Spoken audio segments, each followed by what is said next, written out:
तो अब हम आपके समझते हैं गर्मपंथियों की विचारधारा, एक्सट्रीमिस्ट की आपके आइडियोलॉजी थी क्या। तो सबसे पहले तो हम ये देखें कि एक्सट्रीमिस्ट की नजर में आपके ब्रिटिश शासन क्या है, और फिर हम आपके ये देखें कि इन एक्सट्रीमिस्ट की नजर में आपके फ्रीडम स्ट्रगल या राष्ट्रीय आंदोलन की प्रकृति क्या होनी चाहिए। ठीक है, तो एक्सट्रीमिस्ट जितने भी गर्मपंथी थे उनका ब्रिटिश शासन से तात्पर्य क्या था, या उनकी नजरों में ब्रिटिश शासन था क्या, एक एक्सप्लॉइटेटिव स्टेट, एक शोषक राज्य। यानी कि ब्रिटिशर्स इंडिया का सिर्फ शोषण कर रहे हैं, चाहे वो आर्थिक शोषण हो और चाहे वो सांस्कृतिक शोषण हो। यानी कि ब्रिटिश व्यवस्था भारत में आपके इस तरह से काम कर रही है कि उनकी हर गतिविधि भारत के अंदर आपके क्या कर रही है, या तो इंडिया का इकोनॉमिक एक्सप्लॉइटेशन कर रही है या फिर इंडिया का कल्चरल एक्सप्लॉइटेशन कर रही है, यहां के रिलीजन और कल्चर दोनों को कलेप्स कर रही है। ठीक है, अब इसके बाद में नेक्स्ट आगे समझते हैं। अब हम ये देखें कि एक्सट्रीमिस्ट यानी कि आपके गर्मपंथियों की नजरों में आपके राष्ट्रीय आंदोलन की प्रकृति क्या थी। तो इनके लिए राष्ट्रीय आंदोलन का उद्देश्य क्या था, स्वराज। अब ये जो आपके गर्मपंथी थे ये स्वराज को तीन अर्थों में आपके देखते थे। स्वराज का मतलब तो यही हुआ स्वयं का राज। ठीक है, तो अब स्वराज को ये तीन अर्थों में देखते थे कि धार्मिक स्वराज, सांस्कृतिक स्वराज और राजनीतिक स्वराज। ठीक है, तो धार्मिक स्वराज, धार्मिक अर्थों में स्वराज का मतलब क्या है, क्रिश्चियनिटी से फ्रीडम। जो क्रिश्चियनिटी का जो एक्सपेंशन हो रहा है, जो हिंदू और मुस्लिम्स को जो क्रिश्चियन बनाया जा रहा है, उससे फ्रीडम प्राप्त करना, यह था आपके धार्मिक स्वराज। दूसरा आपके सांस्कृतिक स्वराज, इससे तात्पर्य क्या है, जो वेस्टर्न वैल्यूज हम बिना सोचे समझे एडॉप्ट किए जा रहे हैं, उन वेस्टर्न वैल्यूज से फ्रीडम। ठीक, और तीसरा आपके राजनीतिक स्वराज का मतलब व्हाइट मैन वर्डन थ्योरी, श्वेत व्यक्ति बोध सिद्धांत से फ्रीडम। ठीक है, तो अब अगर हम आपके गर्मपंथियों की बात करें तो राष्ट्रीय आंदोलन समय के साथ आगे बढ़ा और इन तीनों स्वराज में हमें सिर्फ एक ही स्वराज मिला आज तक, पॉलिटिकल फ्रीडम। बाकी ये दोनों फ्रीडम हमने कभी लेना चाहिए नहीं। ठीक, ना तो पूरी तरह से रिलीजियस फ्रीडम है, आज भी एक्सपेंशन हो रहा है। ठीक, और कल्चरल फ्रीडम तो हम खुद ही नहीं चाहे, बिना सोचे बिना समझे हम वेस्टर्न कल्चर को एडॉप्ट करते चले गए। ठीक है, अब वेस्टर्न कल्चर वहां का कल्चर वहां के अकॉर्डिंग है, यहां का कल्चर यहां के अकॉर्डिंग है। ठीक है, तो बिना परिस्थितियों को देखे, क्योंकि कोई भी कल्चर डेवलप होता है वहां की ज्योग्राफी के अकॉर्डिंग। सबसे पहला फैक्टर होता है किसी भी कल्चर को बनाने वाला कौन सा, ज्योग्राफी, क्योंकि ज्योग्राफी ही सोशल, कल्चरल और इकोनॉमिकल एक्टिविटीज को क्या करती है, डिसाइड करती है। ठीक है, अब जैसे फॉर एग्जांपल कोई भी ले लें, कोई भी यूरोपियन कल्चर भारत से उठा के,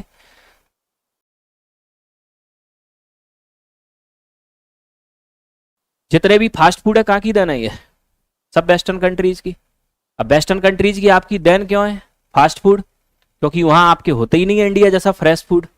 तो लेकिन हमारे यहां तो होता है, लेकिन हम जबरदस्ती अपना फ्रेश फूड छोड़ के कहां भागते हैं, फास्ट फूड की तरफ। यही सारी फिर बीमारियों की जड़ होता है लॉन्ग टर्म में जाके।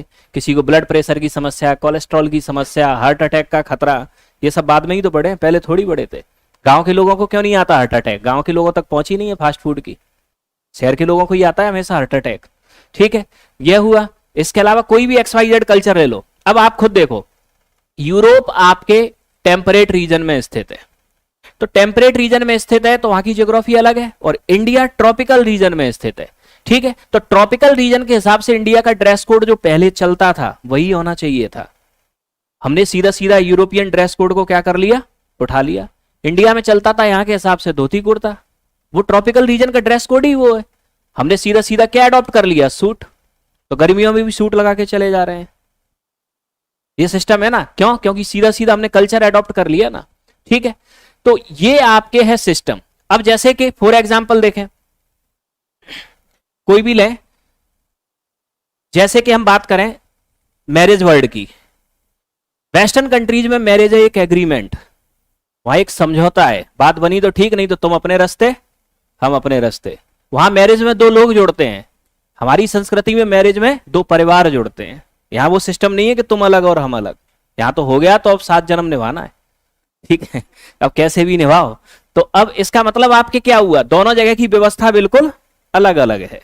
ठीक है, तो अब नेक्स्ट आगे समझना, तो ये है आपके गर्मपंथियों की नजरों में राष्ट्रीय आंदोलन। ठीक है, ये ब्रिटिश शासन से क्या समझते थे और राष्ट्रीय आंदोलन का इनके लिए क्या अर्थ है। अब हम आते हैं इससे आगे, गर्मपंथियों की रणनीति, इनकी आपकी स्ट्रेटजीज क्या थी, नोट करो इसे। तो एक्सट्रीमिस्ट या गर्मपंथियों की रणनीति की अगर हम बात करें आपके, तो सबसे पहले तो हम ये समझें कि ये गर्मपंथी आपके थे कौन। ठीक, तो ये जितने भी आपके गर्मपंथी थे आपके, ये थे कौन? पहला तो आपके ये मिडिल क्लास से बिलोंग करता था, और दूसरा ये एजुकेटेड मिडिल क्लास था। ठीक, यानी कि ये पढ़ा लिखा मिडिल क्लास था जो पूरी व्यवस्था का एनालिसिस करने में क्या था? सक्षम था। ठीक है, ये देखा। अब यहां नेक्स्ट आगे समझते हैं। अब यहां ये जो गर्मपंथी थे, इनका उद्देश्य क्या था? अपनी विचारधारा से ज्यादा लोगों को जोड़ना। ठीक है, क्यों? क्योंकि आपके किसी भी आंदोलन की सफलता किस बात के ऊपर निर्भर करती है? कितने मैक्सिमम लोग आपके आंदोलन से जुड़े हुए हैं। ठीक है, अब इन्होंने आपके ये देखा कि ये जो आपके नरमपंथी हैं, मॉडरेटर, एक तो एलीट क्लास से थे, और मॉडरेटर की जो आइडियोलॉजी थी वो सिर्फ एलीट क्लास के इंटरेस्ट को प्रोटेक्ट करती थी, यानी कि सिर्फ उच्च वर्ग के हितों का संरक्षण करती थी। इसलिए उस आइडियोलॉजी से सिर्फ कौन जुड़ पाया? उच्च वर्ग। ठीक है, हालांकि आपके नरमपंथियों ने आर्थिक राष्ट्रवाद के आधार पर देश के सभी लोगों को जोड़ने की कोशिश की, यानी कि इन्होंने आपके सभी लोगों को समझाना चाहा कि ये ब्रिटिश सरकार आपका आर्थिक शोषण कर रही है, यानी कि आप गरीब हो तो गरीब किस लिए हो? क्योंकि ब्रिटिश सरकार क्या कर रही है? आपका आर्थिक शोषण कर रही है। लेकिन नरमपंथियों की यह बात गरीब तबके को समझ में नहीं आई। समझ में आपके क्यों नहीं आई? कि भारत के अंदर ज्यादातर आपके लोग कौन है? मजदूर और किसान। अब उनके पास में ये नरमपंथी जाते थे और उनसे कहते तुम्हें पता है तुम गरीब क्यों? क्योंकि ये ब्रिटिश सरकार भारत में काम कर रही है इसलिए गरीब हो। तो वो मजदूर और किसान कहते थे गरीब तुम्हारे दादा भी थे, उनके भी दादा थे, तब तो ब्रिटिशर्स थे ही नहीं, हम तो तब भी गरीब थे, तो इनकी वजह से कैसे गरीब हुए हम? उनकी कहानी समझ में नहीं आई। तो नरमपंथियों की विचारधारा ज्यादा लोगों को जोड़ ही नहीं पाई। ये बात गर्मपंथी जानते थे कि इनको जोड़ना कैसे है। ठीक, गरीब व्यक्ति के पास दो ही चीजें होती हैं, एक धर्म और एक संस्कृति। पैसा तो उसे विरासत में मिला ही नहीं है, पैसा कहां मिला है? और जिसके पास पैसा नहीं है उसे जीवन भर, देखो हमेशा देखना, कैपिटलिस्टिक इकोनॉमी या जो बड़े पूंजीपति जो लोग होते हैं, ना धर्म देखते, ना जाति देखते, ना संस्कृति देखते, उन्हें सिर्फ एक ही चीज दिखती है, प्रॉफिट। प्रॉफिट किस चीज में? अब जो गरीब व्यक्ति है आपके, उसे प्रॉफिट बाद में। ठीक, अंबानी आपके बिस्लरी बेच देंगे। अब गरीब व्यक्ति सोचेगा अरे यार शास्त्रों में लिखा है पानी फ्री में पिलाना चाहिए, ये गरीब व्यक्ति को पहले देखते हैं शास्त्र सारे। ठीक है, वो प्रॉफिट नहीं देखेगा। तो वो कोई भी गरीब व्यक्ति हो या लोअर जो तबका हो, वो धर्म और संस्कृति के साथ इतनी मजबूती के साथ जुड़ा होता है, ठीक, कि अगर उसमें कोई छेड़छाड़ हो तो वो बर्दाश्त नहीं कर सकता। ठीक, ये बात समझ में आ गई थी गर्मपंथियों के कि भारत की जनता को इकट्ठा करना कैसे है। ठीक है, तो अब आपके ये जो गर्मपंथी होंगे ये क्या करेंगे? अब ये जाएंगे एक व्यक्ति के पास, उससे बोलेंगे जो तुम्हारे पड़ोस में श्रीवास्तव जी रहते थे ना, यहां रहते थे, तुम्हें पता है कि वो अब एंथोनी गोंजाल्वेज बन गए हैं?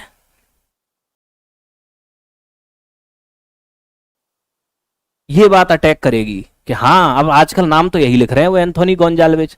तो हिंदू से क्रिश्चियन, मतलब लोग ही दूसरे धर्म में ले गए ये। अब ये बात थोड़ा सा अटैक करना शुरू करेगी।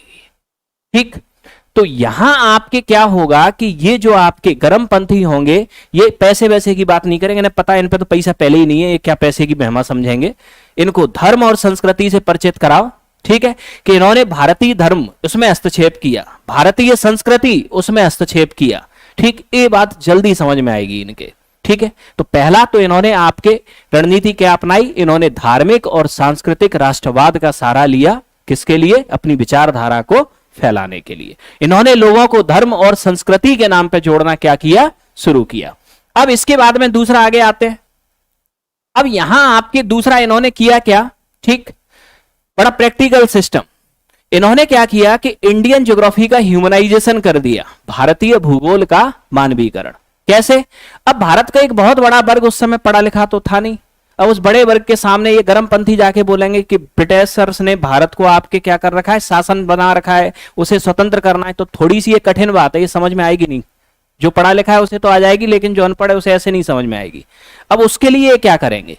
उसके लिए करेंगे ये कि ये कागज पे भारत माता का चित्र बनाएंगे और उसे जंजीरों में जकड़ देंगे। जकड़ दिया जंजीरों में। अब गए आपके एक व्यक्ति के पास, जंगी, ये एक किसान है, ठीक है, और जंगी के पास एक गर्मपंथी बैठे और बोले जंगी देख रहे हो ये चित्र? जंगी बोलते हैं हाँ दिख तो रहा है कोई महिला है। तो अब ये क्या कहेंगे, ये महिला नहीं है, ये भारत माता है। तो फिर अब आपके जंगी कहेंगे भारत माता है, ये हमारी माँ है, तो ये जकड़ी क्यों है? तो बोल रहे यही तो समझाने आए हैं, अंग्रेजों ने इनको जकड़ रखा है। जंगी कहे अच्छा हवाए होते हुए हमारी माँ को जकड़ लिया। अब जंगी के अंदर का खून खोलेगा, करण अर्जुन अब आएंगे, ठीक है।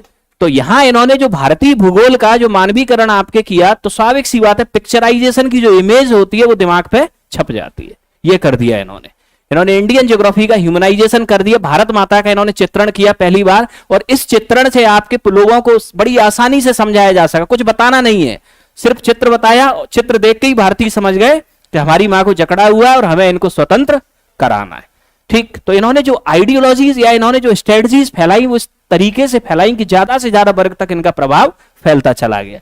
इसके बाद में अब आपके आगे ये सारे पढ़े लिखे थे, इन्होंने शिक्षा को नीचे फैलाना शुरू किया, ठीक, जिससे कि एजुकेशन से क्या बढ़े, अवेयरनेस बढ़े, और इसके अलावा आपके राइट्स की डिमांड बढ़े। इसके साथ में आपके नेक्स्ट अब गर्मपंथियों की जो अगली रणनीति थी वो थी स्वदेशी और बहिष्कार। अब स्वदेशी और बहिष्कार से अब आपके तात्पर्य क्या है? सबसे पहले तो हम बॉयकॉट देख लें। बहिष्कार, बहिष्कार का मतलब जो भी विदेशी सामान का प्रयोग हम कर रहे हैं उसका क्या कर दें, हम यूज करना ही बंद कर दें। तो इससे क्या होगा कि जब विदेशी सामान भारत के अंदर बिकना ही बंद हो जाएगा तो फिर ये दुकानों से जब कोई सामान लेगा नहीं तो 10-20 साल में ये दुकानें बंद होंगी। ये बंद होंगी तो अंग्रेजों का भारत में रहने का जो आपके कारण है वो कारण ही खत्म हो जाएगा। और साथ ही हम बढ़ाएं आपके स्वदेशी, स्वदेशी बढ़ाएं मतलब स्वदेशी उद्योग बढ़ाएं। स्वदेशी उद्योग बढ़ाएंगे तो पैसा भारत के अंदर आएगा, भारत के लोगों को रोजगार मिलेगा, जिससे भारत की जीडीपी बढ़ेगी और हम आत्मनिर्भर बनेंगे और विदेशों के ऊपर हमारी निर्भरता क्या होगी, कम होगी, ठीक है। तो इन स्ट्रेटजीज को आपके समझाना थोड़ा सा आसान था और इन स्ट्रेटजीज को फॉलो किया किसने, गर्मपंथियों ने, ठीक। तो ये थी आपकी गर्मपंथियों की रणनीति।